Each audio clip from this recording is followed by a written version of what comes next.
तो मैं डॉक्टर चंद्रकला आज समाजशास्त्र के बीए पार्ट सेकंड के अपने सभी विद्यार्थियों का सेकंड पेपर में पुनः स्वागत करती हूँ। बच्चों, आज हम जिस टॉपिक पर चर्चा करेंगे वो टॉपिक है कृषक समाज अर्थात एग्रेरियन सोसाइटी। तो चलिए टॉपिक को शुरू करते हैं।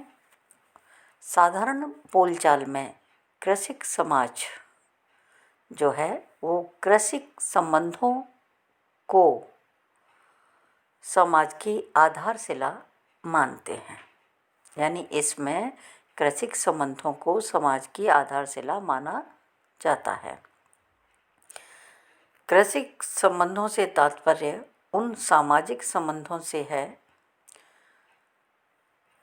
उन सामाजिक संबंधों की जटिल व्यवस्था से है जो ग्रामीण समाज में कृषि का कार्य करने वाले ग्रामीणों के मध्य पाई जाती है। यानी वो व्यवस्था जो ग्रामीण समाज में कृषि कार्य करने वाले ग्रामीणों के मध्य पाई जाती है। इनमें कौन कौन लोग आते हैं वो देखते हैं।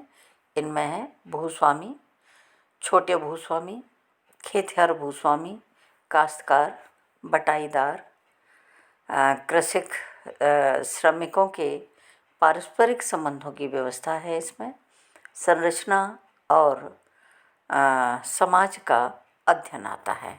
ये सारी चीज़ें इसके अंतर्गत हैं। साथ ही सभी प्राकृतिक भौगोलिक परिस्थिति की एवं मानव निर्मित कारकों का अध्ययन भी इसमें शामिल है। तो बच्चों, मैंने आपको बताया कि एग्रेरियन सोसाइटी में क्या क्या आएगा। तो मैंने आपको बताया इसमें बड़े भूस्वामी आएंगे, छोटे भूस्वामी आएंगे, खेतिहर भूस्वामी आएंगे, काश्तकार आएंगे, बटाईदार आएंगे, कृषक श्रमिकों के पारस्परिक संबंधों की व्यवस्था आएगी, संरचना और समाज का अध्ययन शामिल है। साथ ही इसमें प्राकृतिक भौगोलिक पारिस्थितिकी एवं मानव निर्मित कारकों का भी अध्ययन किया जाएगा। चलिए अब आगे बढ़ते हैं। ग्राम में वर्ग संरचना होती कैसे है, तो इसको हम एक रेखा चित्र के माध्यम से समझाने का प्रयास कर रहे हैं। वो आपके स्क्रीन पे आ रहा है। ग्राम में वर्ग संरचना अर्थात इसको हम दो हिस्सों में डिवाइड करेंगे। एक है अकृषक और दूसरा है कृषक। अकृषक में कौन है? बड़े बड़े भूस्वामी हैं और साहूकार हैं, यानी ये खेती का कार्य नहीं करते हैं स्वयं। और कृषक में कौन है? भूस्वामी खेतिहर हैं, काश्तकार हैं, बटाईदार हैं और कृषि श्रमिक हैं।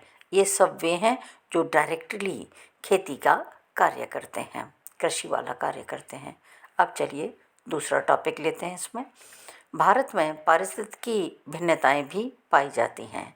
अब ये पारिस्थितिकी भिन्नताएं क्या हैं?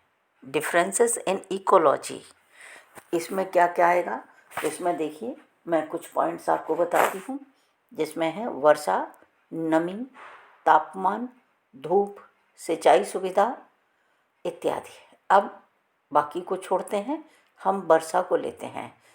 वर्षा के अंतर्गत क्या है, हम इसको 3 हिस्सों में डिवाइड करेंगे।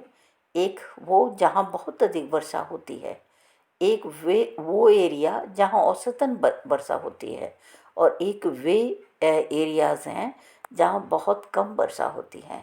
अब बाकी को हम छोड़ते हैं, स्किप करते हैं। नमी है, तापमान है, धूप है, इन सबको स्किप करते हैं और जो पॉइंट उठाते हैं वो है सिंचाई की सुविधा।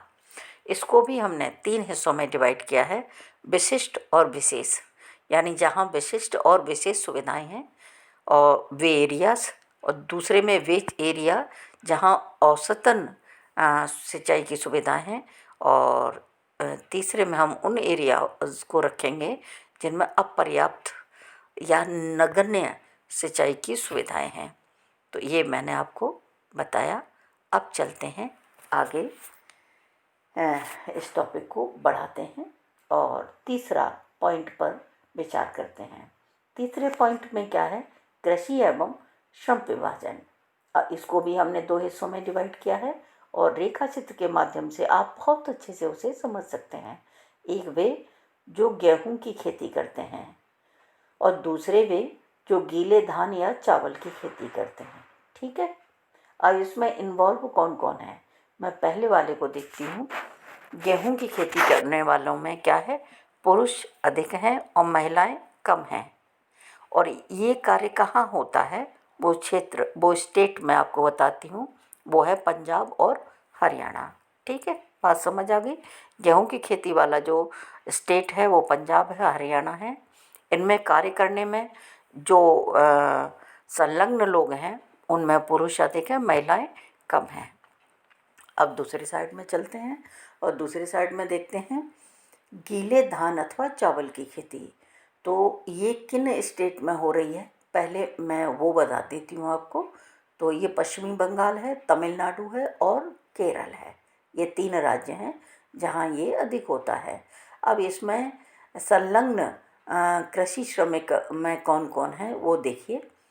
इसमें पुरुष कम मात्रा में हैं और महिलाएं अधिक मात्रा में हैं।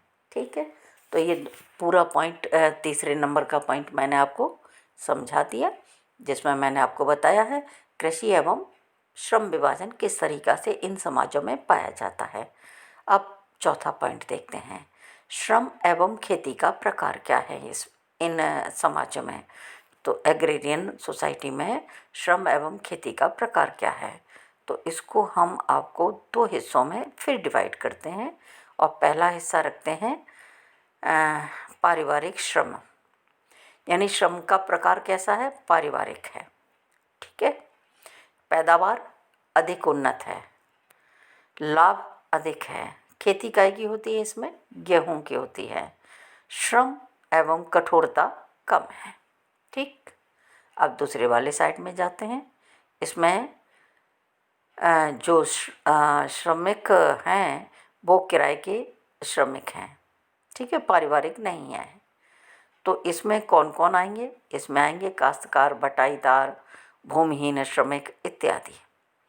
अब इसकी पोजीशन, पैदावार कैसी है, यहाँ कम उन्नत है पैदावार। लाभ कैसा मिलेगा, यहाँ कम होगा। ठीक है, खेती यहाँ किसकी होगी, यहाँ गीला धान है। और श्रम और कठोरता कैसी होगी, अधिक।